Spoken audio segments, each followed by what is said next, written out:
Hey, salut les cinéphiles, bienvenue sur Cinéas. Aujourd'hui, on va vous présenter les films de Nolan. Donc très très grand réalisateur, réalisateur de qualité, hein. Nolan, j'aime beaucoup ses films. Pas tous ses films, mais j'aime ses films. Donc on va commencer la collection et avec un film, bon, honte à moi, j'ai toujours pas encore vu. Bon, j'ai vraiment beaucoup de films et je les ai pas tous vus. J'ai une vie, enfin, je suis très très occupé, donc c'est une passion que j'aime, le cinéma, mais je peux pas malheureusement tout voir. J'ai beaucoup de projets à côté.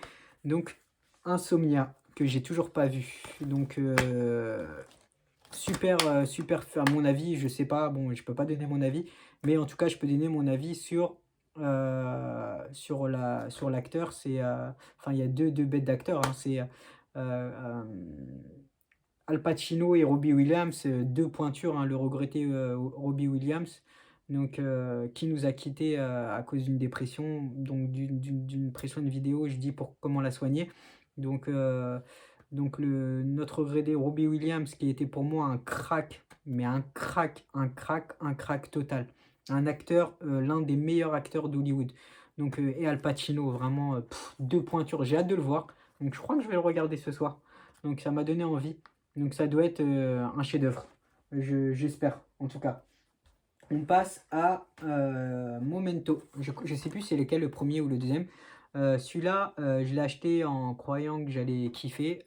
Putain, j'ai détesté, je me suis emmerdé. Je l'avais réservé au cinéma, mais je suis pas parti parce que je sais pas, j'ai pas capté le film. Enfin, un mec qui perd la mémoire, qui doit noter, j'ai pas du tout accroché. Nolan, il a un délire quand même. Un petit peu space. Nolan aime beaucoup la psychologie. Je sais pas si c'est parce qu'il a voulu faire psychologue, psychiatre ou je ne sais quoi euh, avant. Donc j'ai pas du tout accroché au film. Le perso était très bon, très très bon acteur, mais j'ai pas du tout accroché au film et je l'ai quand même dans ma collection parce que je voulais avoir tous les Nolan. Donc voilà. Donc on va commencer avec le coffret Nolan de ces 7 films en 4K. Merde, j'ai oublié de sortir d'autres films à lui que j'ai.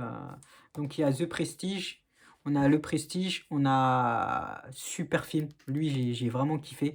Hugh Jackman, énorme acteur avec Christian Bale. Ouais, laisse tomber. Ce film, par contre, j'ai kiffé. C'est pour ça que vraiment, avec lui, c'est 50-50 pour moi, hein. Vraiment, il y a des films que je kiffe de fou, il y a des films à lui que je déteste de fou, hein. Donc The Prestige, moi, j'ai adoré. La fin monumentale, l'une des meilleures fins du cinéma, avec Seven, je pense. Interstellar, ah, lui, un chef-d'œuvre, j'ai kiffé. Super Matthew McConaughey, énorme acteur, vraiment, il a percé l'écran. Interstellar, l'un des meilleurs films de l'espace pour moi. Il avait lancé un peu une mode, je crois, à ce moment-là. Inception, j'ai kiffé. Donc, Inception, super DiCaprio, j'ai kiffé. Donc, j'ai l'impression, en fait, Inception, ça parle vraiment. En plus, c'est un truc que j'ai réussi à contrôler dans ma vie. C'est que c'est des rêves lucides. En fait, si tu fais des rêves et tu arrives à contrôler tes rêves et à imaginer tes rêves, tu peux faire apparaître des immeubles dans tes rêves, enfin, faire apparaître ce que tu veux dans tes rêves. Et ça, bon, j'ai déjà réussi. Et les rêves lucides, ça, j'en faisais beaucoup avant. Donc, tu sais que tu rêves et du coup, tu arrives à contrôler ton rêve. Et c'est super ça. Inception, je pense que ça parle un peu de ce sujet et j'ai adoré. Donc, bah, l'un de mes films préférés, là, on a Batman Begins. Super film qui va lancer la trilogie, une grosse trilogie à succès pour moi, l'une des meilleures trilogies de films de super-héros. Le Chevalier Noir, The Dark Knight, mon film préféré, que j'ai aussi dans d'autres formats.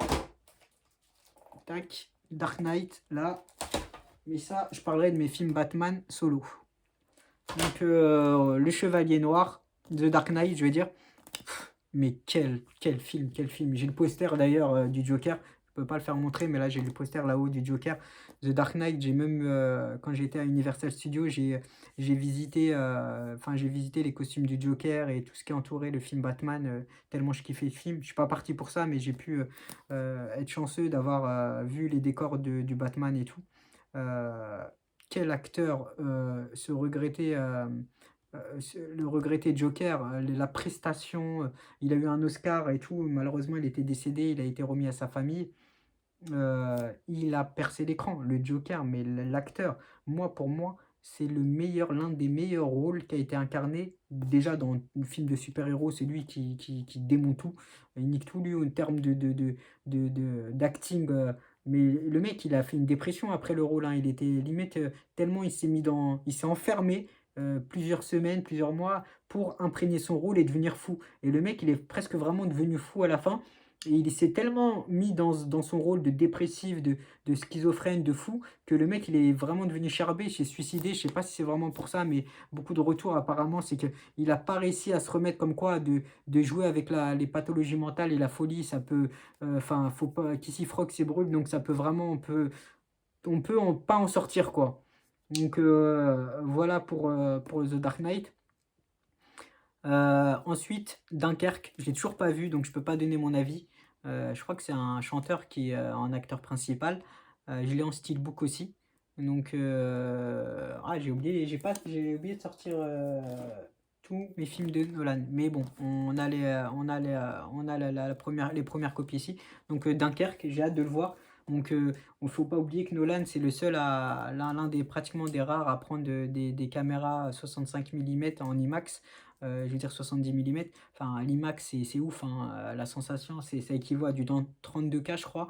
Donc, enfin, quand tu regardes un film de Nolan, l'image, c'est juste une dinguerie. Tu as une profondeur. Et j'ai pu aller dans un cinéma à Elbeuf où que Nolan a été, enfin, il est venu lors des premières où les films ont été diffusés là-bas parce que c'était l'un des rares cinémas au monde à diffuser les films en 65 mm comme Nolan le vu. J'ai pu voir Tenet dessus.